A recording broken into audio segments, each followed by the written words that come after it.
I'm still muted. Now Good we can. evening. Okay, good evening. Welcome to Naples United Church of Christ, our next in a series of webinars sponsored by the Justice Committee. My name is Sharon Harris Ewing, and I'm the Assistant Minister, and I'm the liaison who works with the Justice Committee. So I have the pleasure of being the interviewer this evening. The title of our program is Learning from History, What the Holocaust Can Teach Us. And we have the best person we could have locally to help us unpack that. Our guest is Susan Suarez, who is the president and CEO of, and I want to say this right, it's the Holocaust Museum and Cohen Educational Center. Education Center. Okay. And this is in a new building. So you're standing in the building opened just less than a year ago, or no, A year and a half ago. a year and a half ago. Okay. Mm-hmm. And I am so glad that you are with us. I know we have lots of questions to ask you, but let's begin by getting acquainted a little bit. I'm going to ask you to introduce yourself. Tell us who you are and what you do and how you got to be the president and CEO of the Holocaust Museum here in Naples. Thank you. Well, thank you so much for having me. It's great to be able to speak with you. Well, I am originally from California. So many people in Florida are originally from someplace else. But met my husband in California, and we moved back to his hometown. This is where he was raised. So it's been a wonderful place to be and to raise our two children. We've been here since 2000. And we have two kids who are, first one is going to graduate from from high school and is off to college next year. Wow. So I've been with the Holocaust Museum now for almost 4 years. And it's been a wonderful experience. I've been in the nonprofit sector for the majority of my career. And so I came to this position really not knowing more than the average person does about the Holocaust. But what I am passionate about is equality and human rights, and that everyone treat each other with dignity and mutual respect. And that is really what the mission of the Holocaust Museum is. And we use the lessons of the Holocaust to give a very striking example of how humanity can go wrong so terribly. So I felt that this mission was just so important. As my two kids had gone through the educational programs in their schools, and that is a major part of what we do, is we educate children about these important lessons. The Holocaust Museum has accomplished a lot in the last 4 years. Like you said, we're in a new building. So that's been very exciting. And we own this building. We don't rent, which is a nice change for us.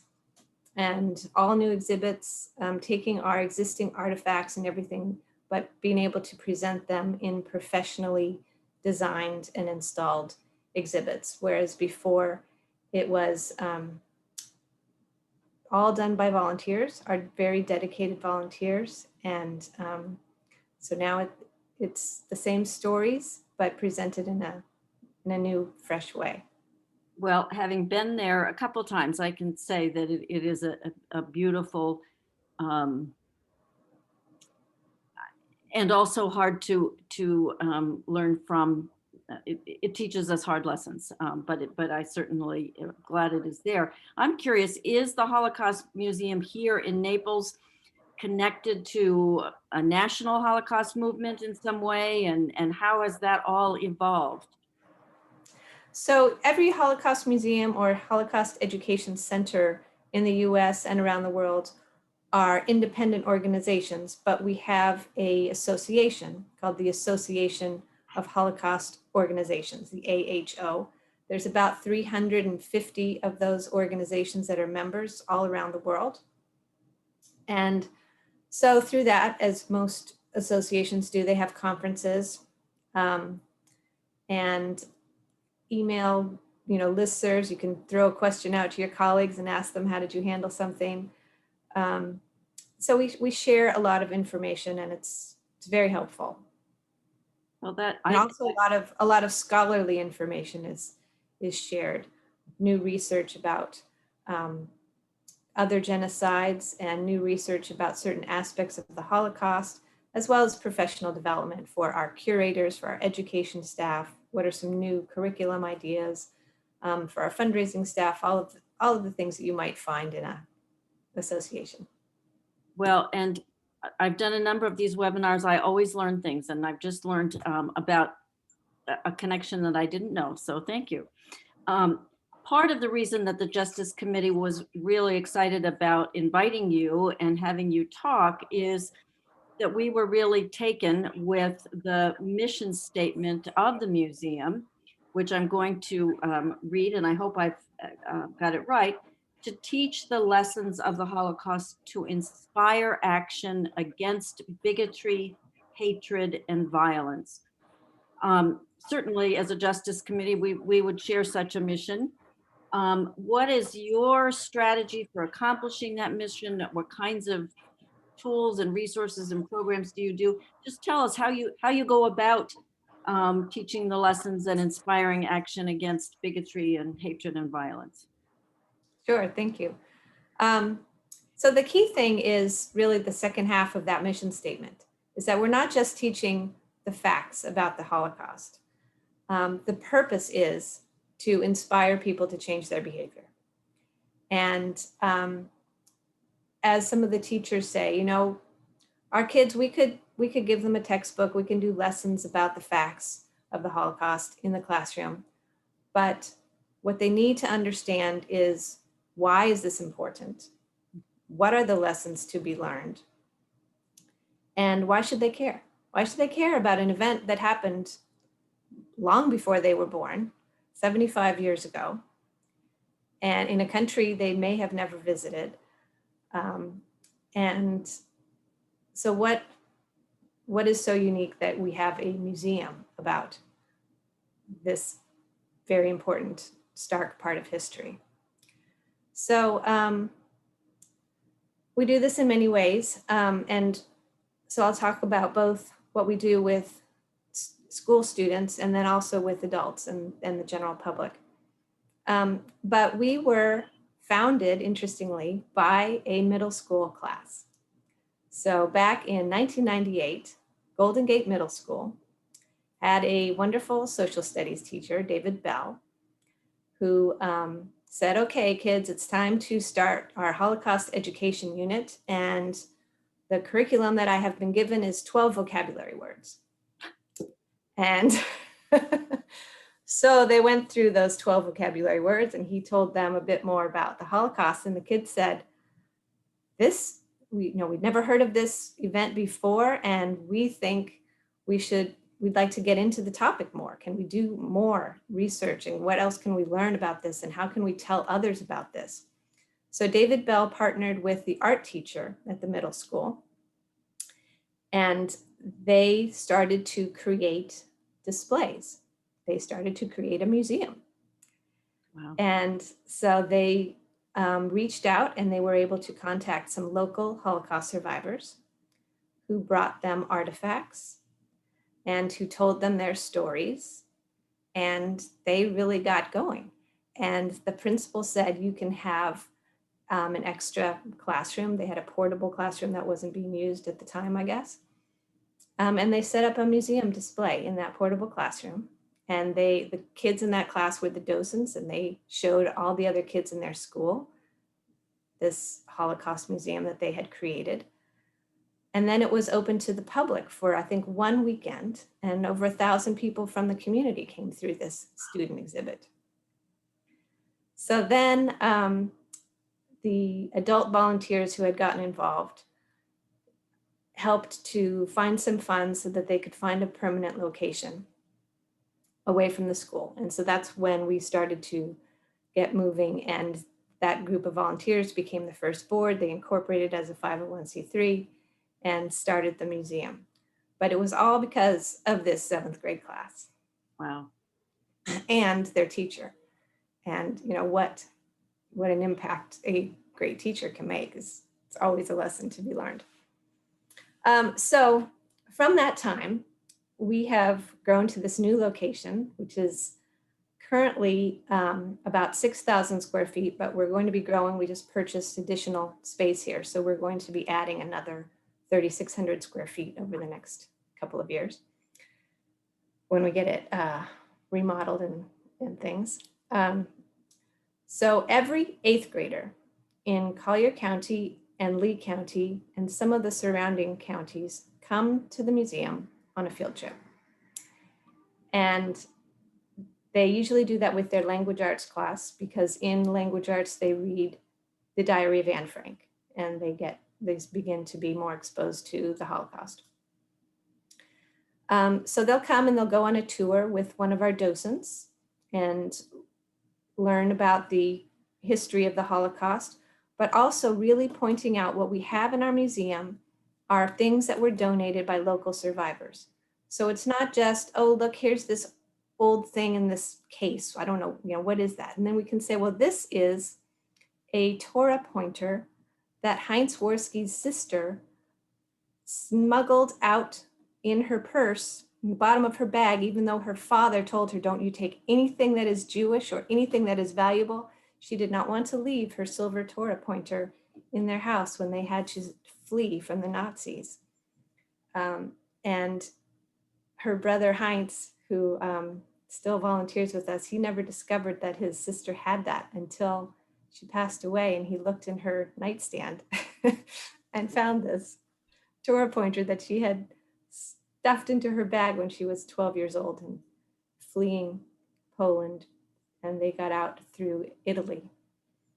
So there's all kinds of stories. So storytelling, we think, is really the best way to engage not only young people, but adults too, because if we're to give you a list of dates and this is what happened and this is when the beer hall putsch happened and this is when Hitler went into prison and wrote Mein Kampf, you might remember a few of those things. But if you remember a certain story about how a family had to leave their home and what happened to them, it makes it more personal.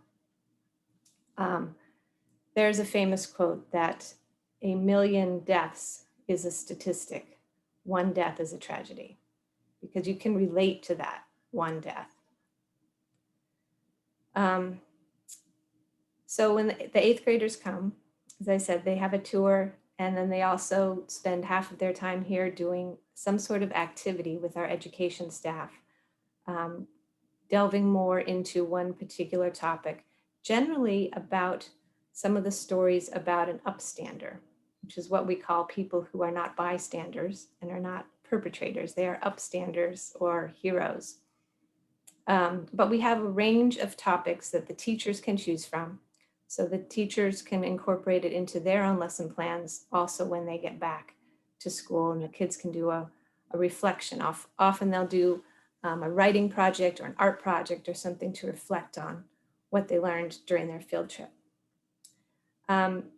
We strive to reach these kids 3 times during their school career here. So 5th grade, 8th grade, and 10th grade, or some other grade in high school, depending on the school. In 5th grade, we go into the classroom and we give them a lesson about upstanders. We try to, we're introducing a very, very difficult subject to younger kids. So it's age appropriate.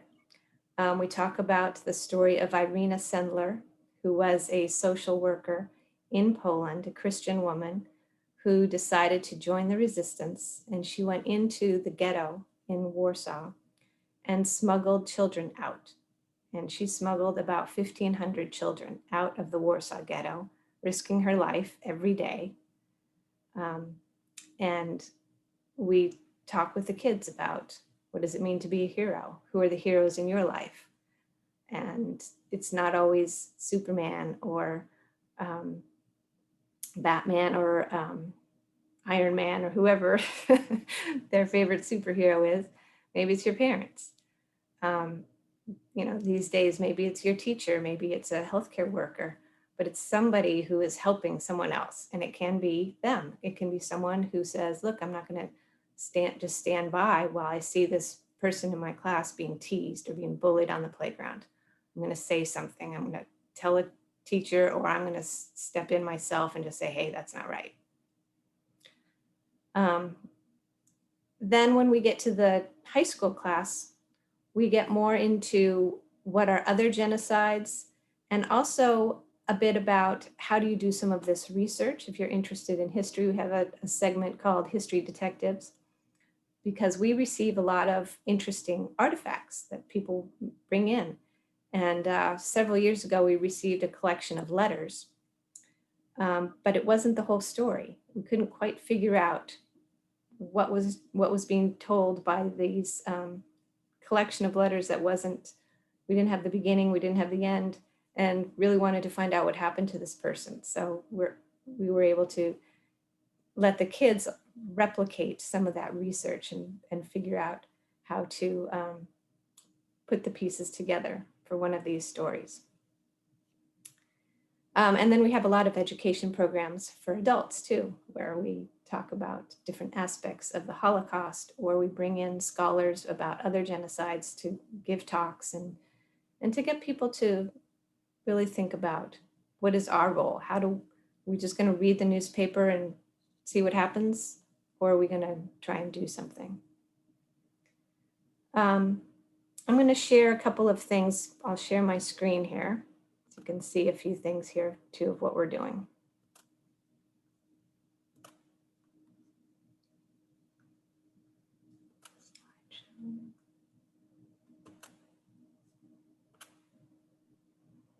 Okay, so this is a famous quote that you might be familiar with, which also kind of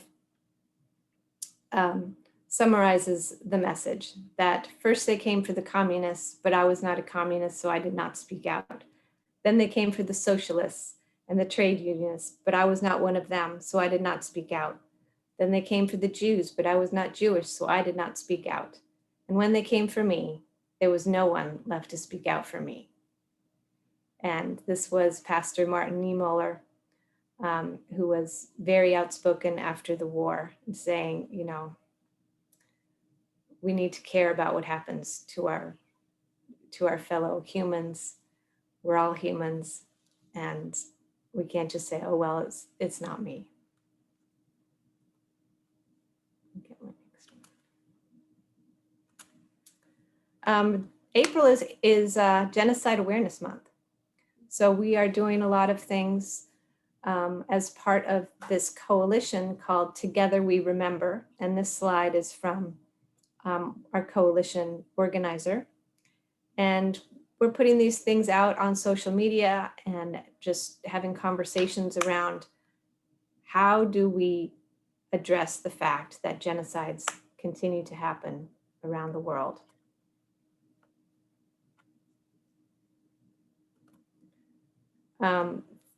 This one, unleashing the power of true allyship. So allyship is the term that we're using to be allies with groups that we may not be a part of. So we can be allies with people of color, we can be allies with people of different religions, whatever persecuted group might be out there with their identity-based violence, suffering from identity-based violence. We want to be their ally. And on April 29th, there will be a 24-hour virtual vigil on Facebook. The information is there. So you might want to participate in some of that. There's going to be different programs from many different organizations all around the world. Everyone will have a different time slot, and you can just tune in and see what's going on. So here's some kids and families at our museum standing in front of our iconic now Anne Frank photo mosaic. When you stand back, you can see Anne Frank's smiling face, and when you get up really close, you can see those 7,000 photographs that the mosaic is comprised of are each individual photos of somebody or a scene from the Holocaust. And kindness matters. These are some of the things that we talk about with the kids. And being upstander, mutual respect, the importance of all of this. Now, this room is called the reflection room. And this is where you finish your tour when you come to the Holocaust Museum. And it's called the reflection room because that's what we want you to do at the end of your tour, is to reflect. And we found in our previous location, we didn't have a space like this. You finished your tour and you went out onto the parking lot in front of 41. And sometimes there would be people, and very often there would be people who were quite emotional after their tour. And they really felt like they needed a moment to gather their thoughts and contemplate. And so that's the purpose of this room. And the word clouds and the butterfly talk about the contrast. You have words like peace and evil and justice and goodness, but also hatred. And so it makes people think about the good and the bad of humanity. But it also talks about the righteous among us. And it gives 3 examples in this room of 3 people who are recognized as righteous. One is Irina Sendler, who was the social worker in the Warsaw Ghetto that I mentioned. The other is Raoul Wallenberg, who is relatively famous. You may recognize his name. He was the Swedish diplomat in Budapest who saved thousands and thousands of Jewish lives by giving them exit visas. And then the third one is Cardinal Roncalli, who later became Pope. He helped a lot of people during the Holocaust also, helping them to get papers and exit visas to get out of there, including one of our local survivors again, who was stuck behind the Iron Curtain in Hungary at the end of the war. His father was Italian, but his mother was from Hungary. So he had to go back to Hungary with her during the war, and then he couldn't leave. And Cardinal Roncalli stepped in and was able to get him back to Italy.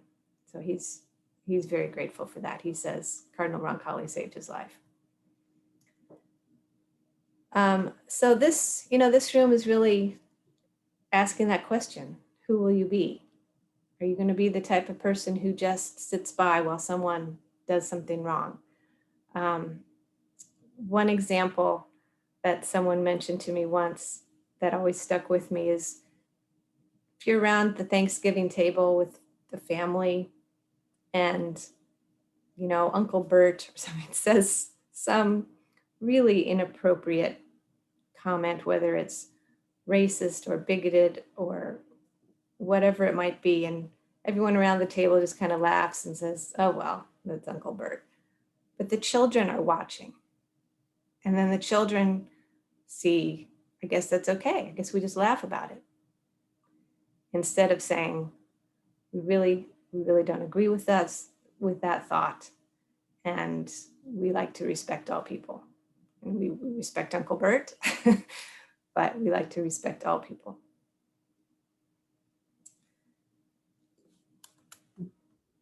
This just gives you a little bit more up close view of the butterfly word cloud and the 3 upstanders who are highlighted here. Now, there were many, many, many upstanders, whether they were diplomats or they were everyday people who hid somebody in their basement or their attic or provided some food, all kinds of helpers and heroines and heroes during this terrible part of history. I'm curious to find out, you mentioned specific programs for students and said that you also have programs and do things for adults. The reflection room looks like a really important end to their visit. Are there specific programs and other things that you do, or can you tell us? I know there are. Can you tell us about them for adults? Mm-hmm. So before COVID, we did a lot of lectures at our museum or at other locations. We also have a series that we do every October called Movies That Matter. And these are movies that have to do with some human rights theme, and your church has partnered with us in that over the last few years, which has been terrific. And then we'll have a panel of experts who can help relate the topic to Southwest Florida so that people can specifically get involved locally if they want to. But we do all different kinds of programs. We've had sessions where our local survivors who were hidden children, they all gave a discussion about their experience. And that was very interesting. That was one of our most highly rated programs to hear from those. They were all women who were hidden children in France and in other places in Europe, Poland, and I think she was in different cities in Poland. And we have programs that are designed to be a bit more entertaining. We may have music and other types of entertainment, but it's always with that specific message of remember the past and let's all work to be sure that we're not repeating that and we're teaching our children the right way to be.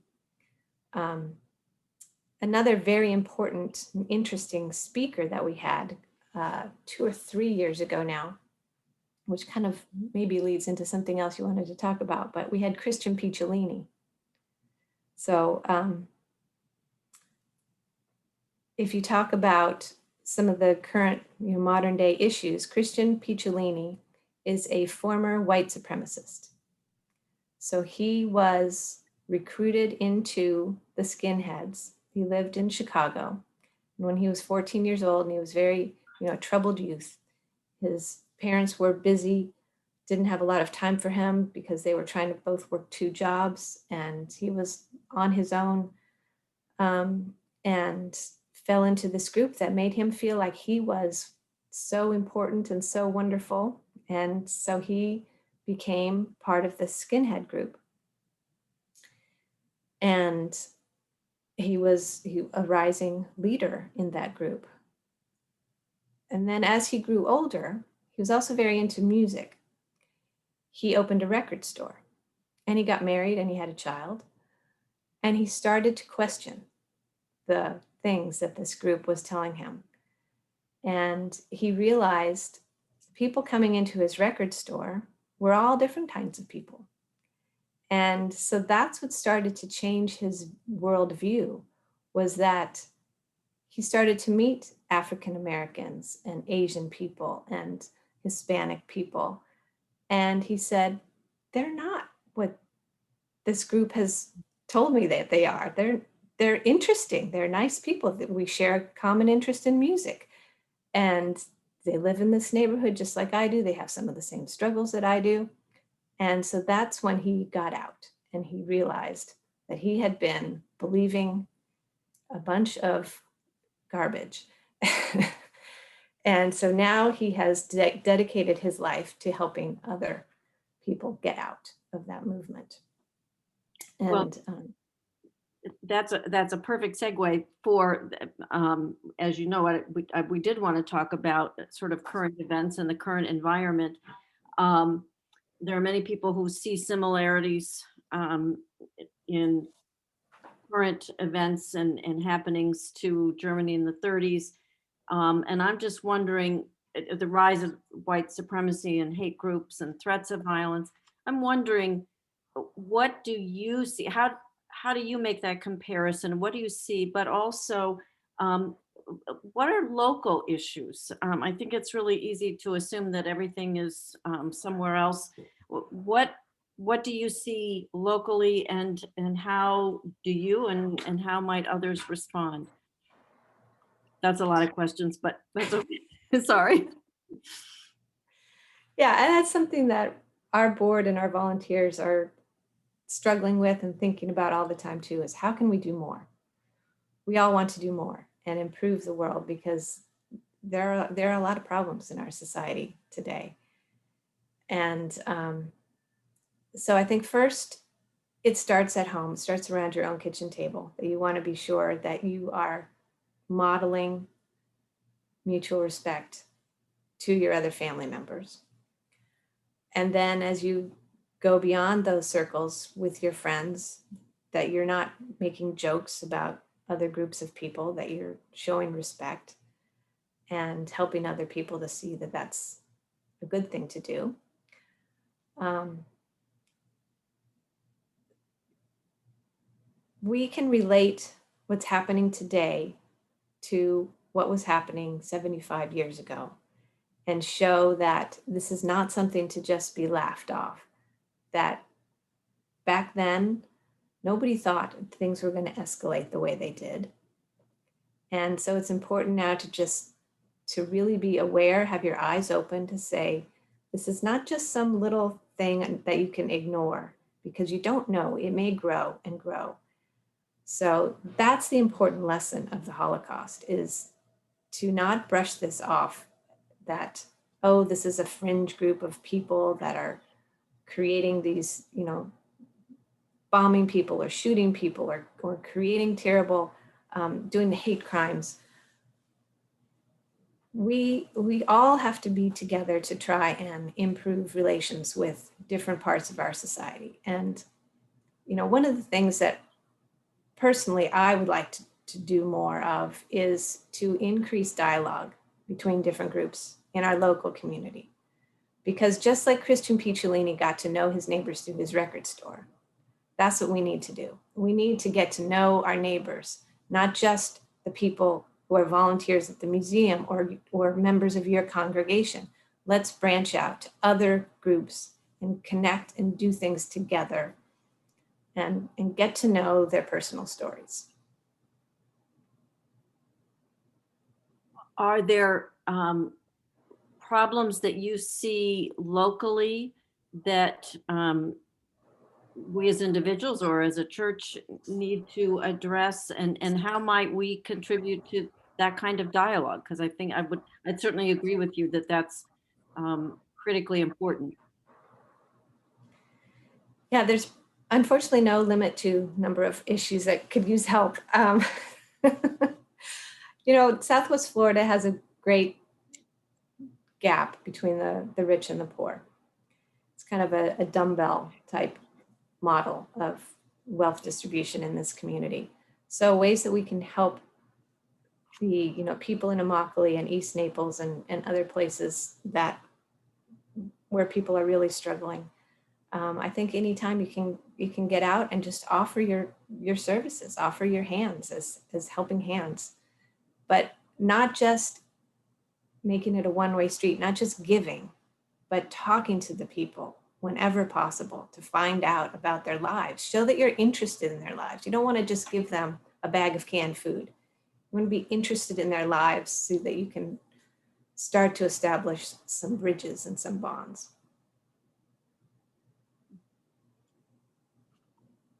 Is the museum in any way involved in, I'm thinking of ways to collaborate, but in trying to bring people together to engage in dialogue?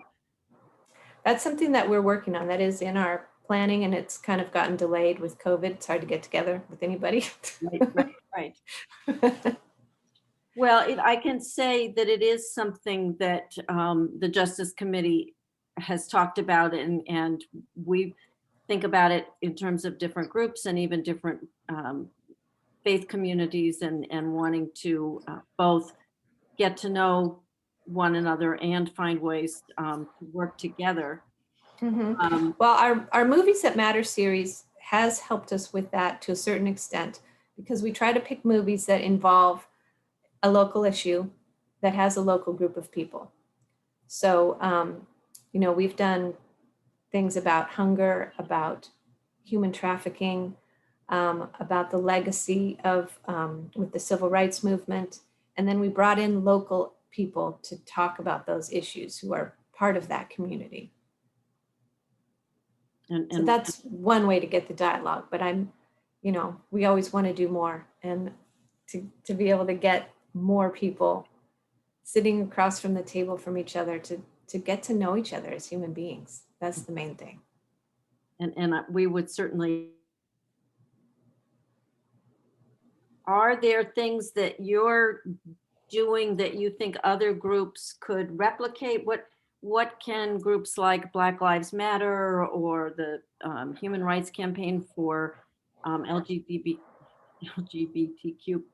community or other groups, what can they learn from the Holocaust Museum and from your efforts to do this education for a long time now?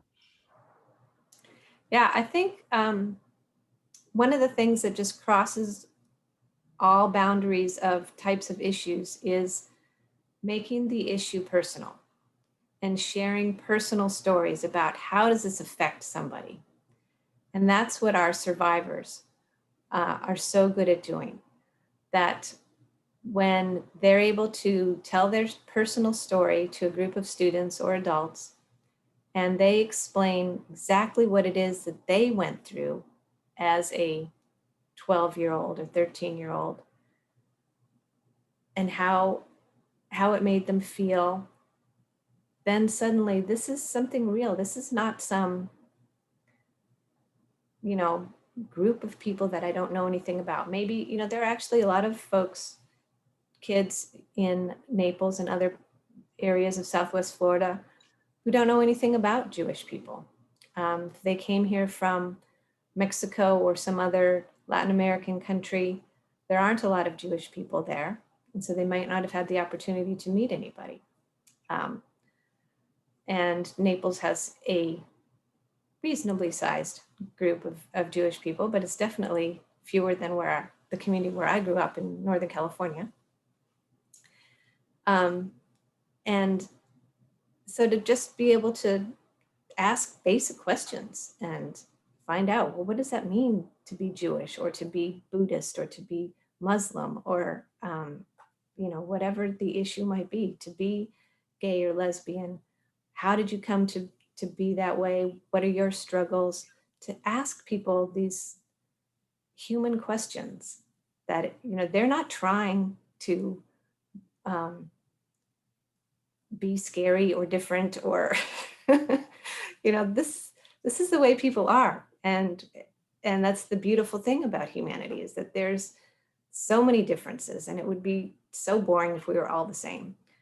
But to be able to understand people's backgrounds and why they think the way they do, and that's also incumbent upon all of us. When the political debate in this country is just, it's not a debate anymore, it's just words slinging back and forth and nobody is listening.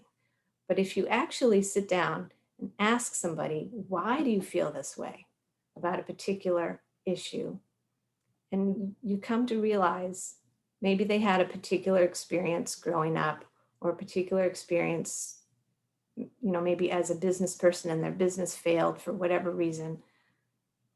But to be able to show some compassion and and then to explain your own views. If you show compassion to somebody else, they may be more willing to listen to your story too. And so then you can possibly begin to have a little bit more of middle ground instead of two completely opposite ends of the spectrum. Something that we have a discussion series, if you will. We discuss books called the Clergy Roundtable, and we are now on our seventh book. But one of the things that has come up on a regular basis, it feels like, is this notion of our fear of the other, and our making people who are different from us into the other. And certainly we can see that in the Holocaust, and making Jewish people and other groups as well into the other. And I'm curious, when you're working with students, can you get them, are they able to begin to realize that they're seeing other people as different and strange and fearful? Because I agree exactly with what you're saying about engaging in dialogue, but we have to stop seeing each other as somebody to be afraid of, as somebody who's other and so different. Right. Yeah. Well, one of the exercises we do with kids is we have a couple of different ways to do that.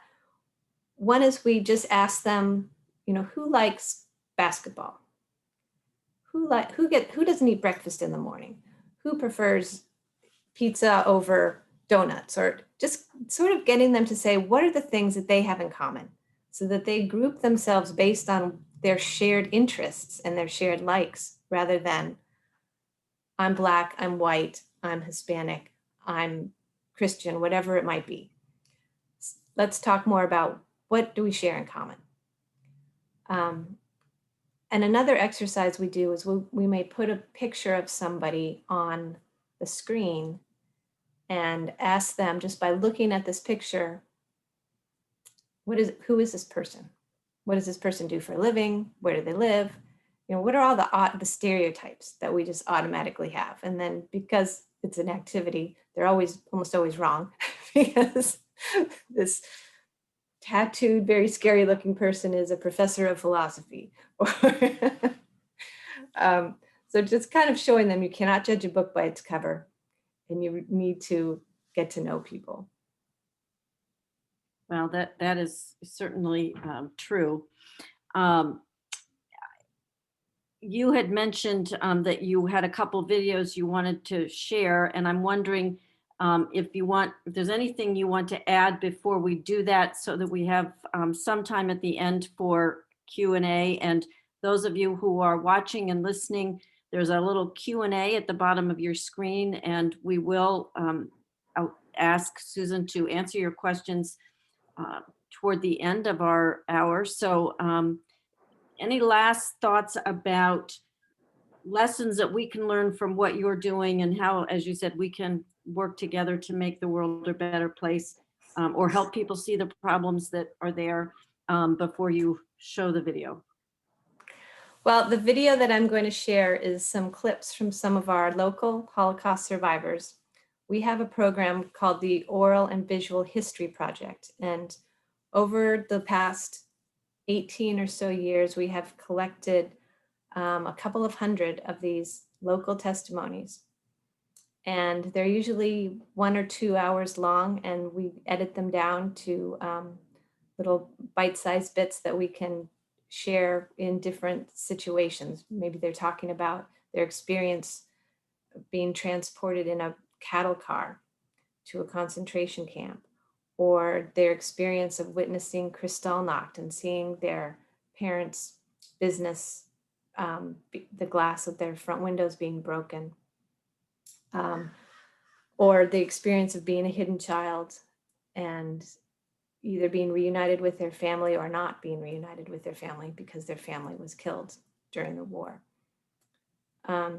So these survivors have the most amazing stories to tell, and they have such an interesting perspective on all the things that you and I have been discussing here tonight. So I think I'll share some of their words and see what questions or comments people have. Okay.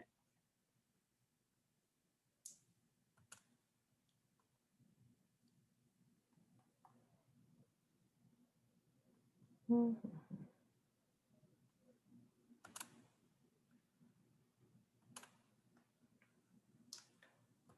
Okay, 1 second. I need to get this.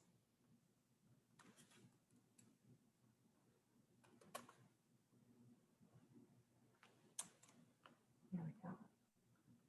Too many things on my screen.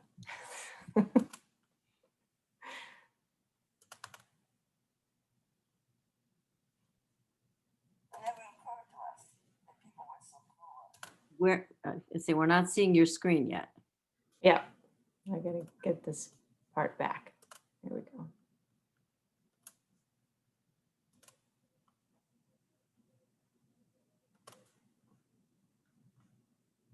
All right, can you see that? Yes, thank you.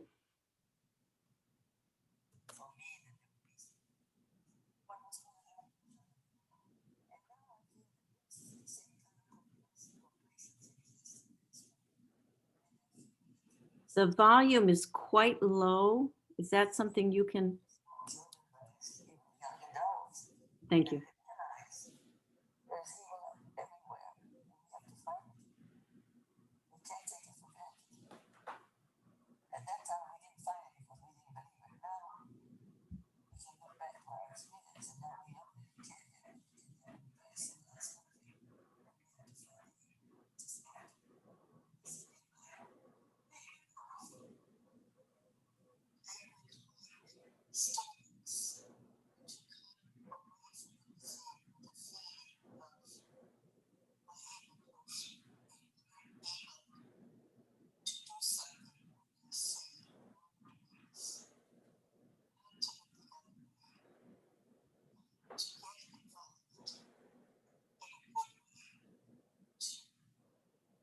We're having trouble hearing, but we can read what they're saying. I'm not sure. Let me see if I can adjust one setting in Zoom here, if I'm able to do that.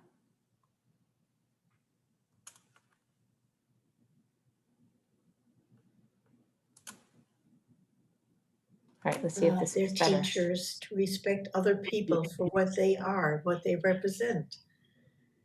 And everyone has that within themselves. And don't be a bystander. Don't say what I do doesn't matter, or what can a little person like me do to change things. Everyone can. I think you should be open-minded and you should not hate. Hate is, and prejudices, it's the worst thing anybody can have or instill in their children. We need to speak up. A lot of people never spoke up, never objected to anything, and Hitler came into power. When we see an injustice, we need to speak up, and we need to educate the public, that things like that can happen unless we make them aware that because crazy people will try to do crazy things. And that was, I think, Hitler, my opinion, Hitler was crazy. But people, he promised the people that he was going to give them a better life, and they put him in a position of power. But education, in my opinion, is the greatest thing we can do, educate the people. It is so necessary to teach the future generations what happened that never should happen again. And we are docents there, and we show people around and tell the history.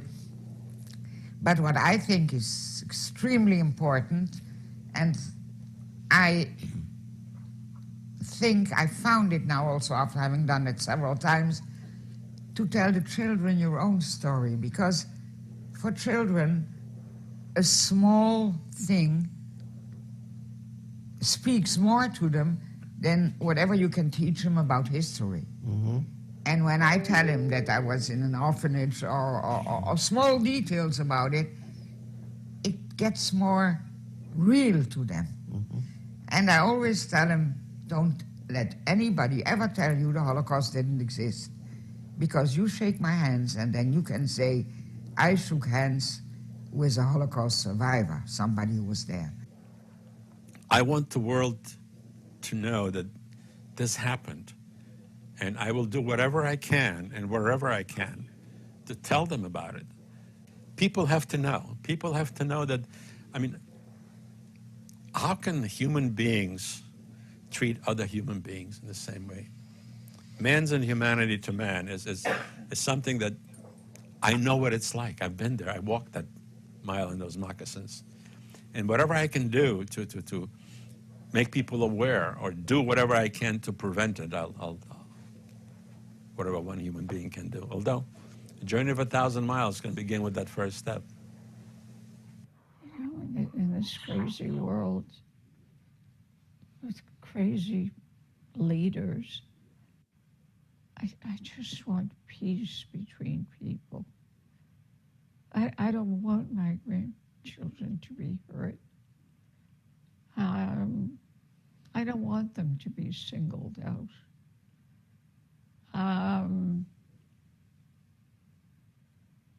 But as I said before about mother's milk, it all depends on that. Because parents pass the hate on to their children. There's not always a possibility for each of them to change the world if you feel it's going the wrong direction. But all together, you can help. I would say the things we hate in ourselves, we take out on others. Don't think that you're not going to potentially be a victim. You could. One day they could say, you have blue eyes. We don't want blue-eyed people. We don't like redheads. So learn to love one another, look for the best in one another, help each other, bolster each other. And together we can make a wonderful world.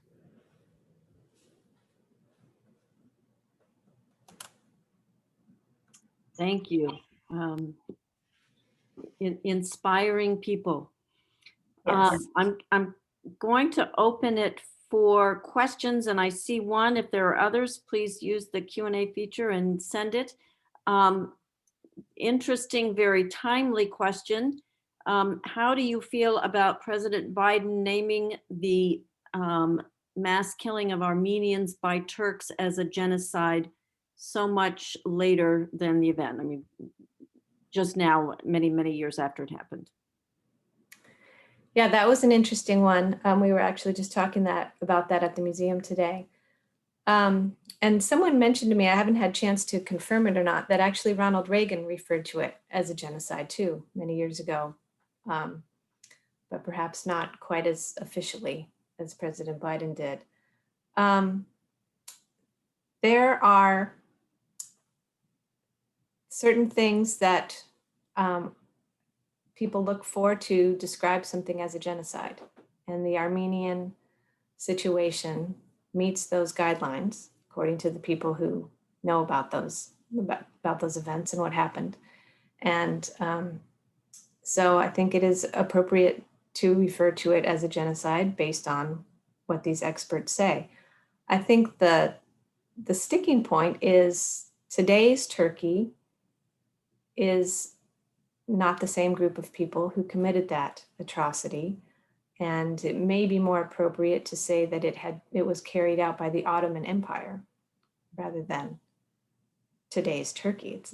It's a different country now. But you know, in this business, we can't shy away from controversial issues.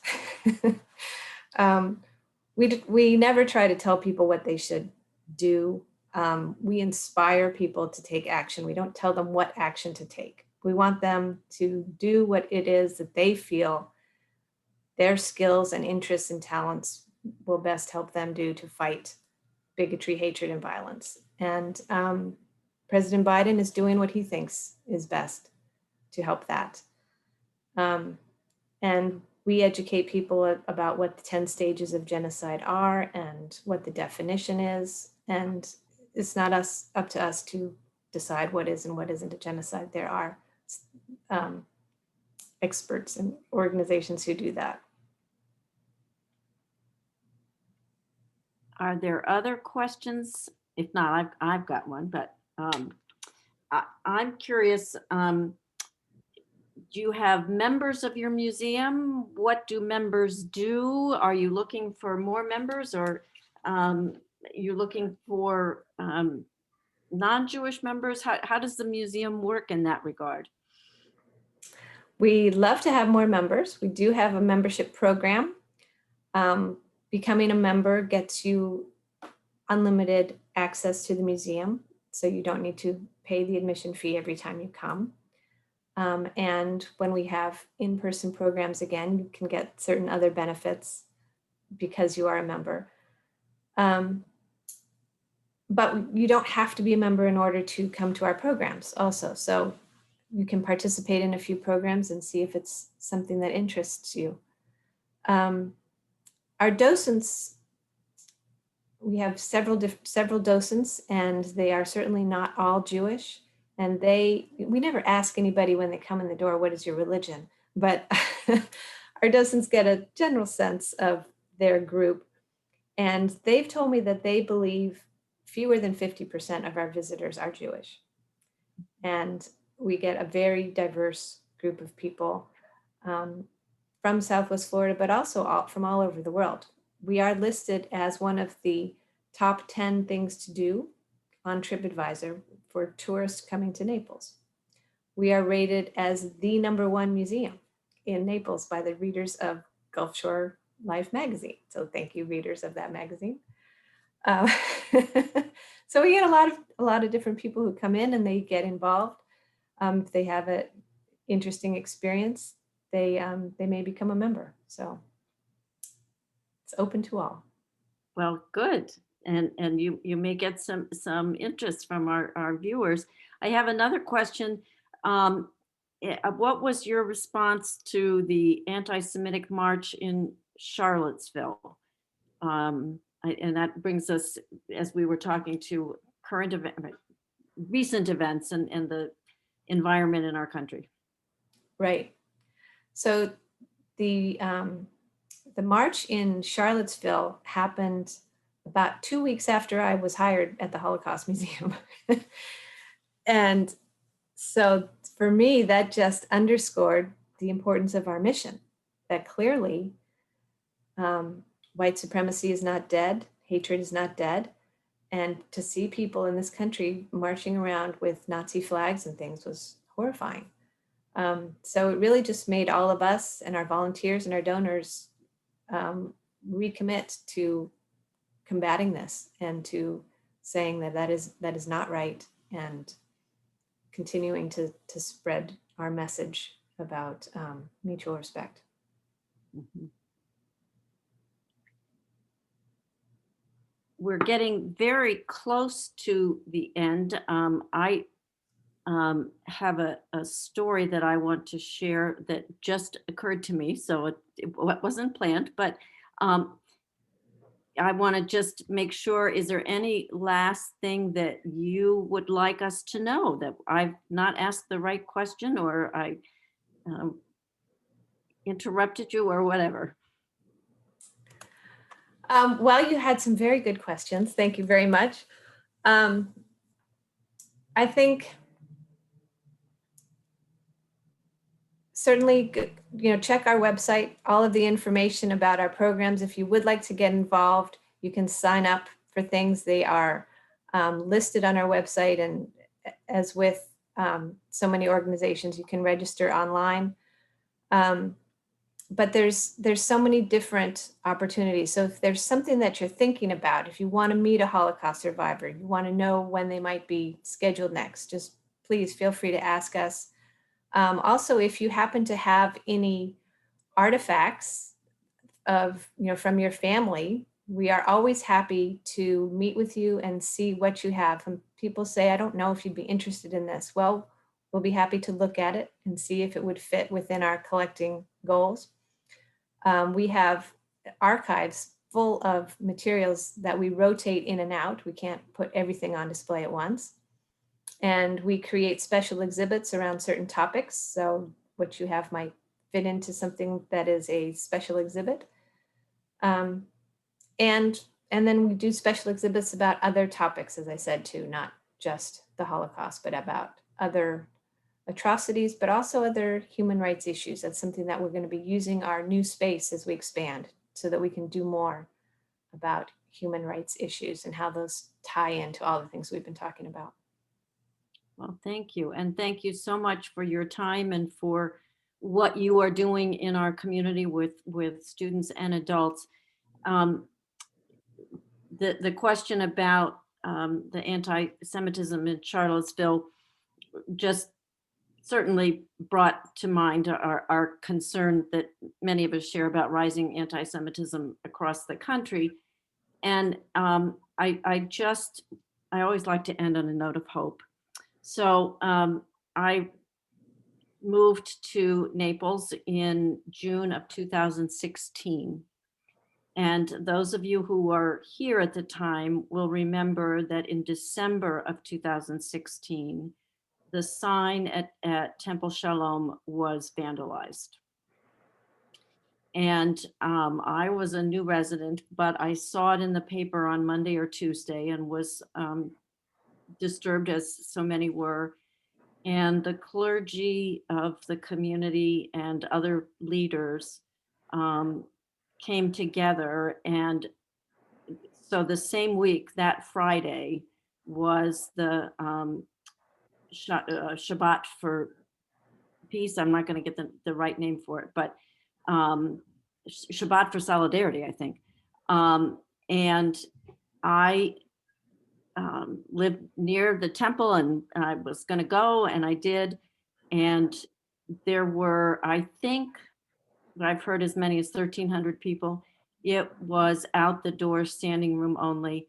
And as a new resident of Naples, I was inspired to think that that many people came out to say, we will not tolerate this in our community. And it was, there are a lot of bad things happening, but that was a very positive response. And there've been other things since, but as one of the Holocaust survivors says, when we work together, we can do a lot. And Yes.